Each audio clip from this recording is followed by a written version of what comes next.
क्या हाल है भाई लोगों का। जैसे कि भाइयों का ना कमेंट आया था कि राजपाल यादव जी को जैसे कोर्ट से सीधा जेल में जाना पड़ा, तिहाड़ जेल में।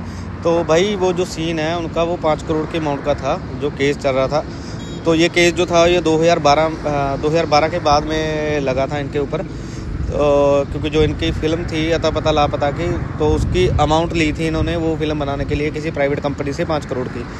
तो उनको इन्होंने उनको जो अपनी रकम वापस करनी थी वो ब्याज समेत वापस करनी थी।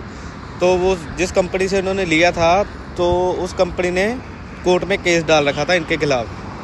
इनके पास अमाउंट नहीं थी और इसलिए अब अमाउंट भर नहीं सकते थे। ये सेटलमेंट करना चाहते थे 40-50 लाख में, लेकिन वो कंपनी वाले माने नहीं थे जिनसे इन्होंने पैसे लिए थे। तो पैसे ना होने की वजह से इनको कोर्ट ने जेल में सरेंडर करने के लिए बोला था। तो वो अमाउंट थी भाई 20 लाख से ऊपर की बनती है। तो जितने भी जो भी हो केस, चाहे सिक्योर्ड लोन हो चाहे अनसिक्योर्ड लोन हो, जो 20 लाख से ऊपर होता है ना वो कोर्ट में ही जाएगा केस। आप पिछली रिकॉर्डिंग भी चेक कर सकते हो, पहले भी बोला है कि जो 20 लाख से ऊपर बनती है अमाउंट उसका कोर्ट केस चलेगा ही चलेगा, सिक्योर्ड हो चाहे अनसिक्योर्ड हो।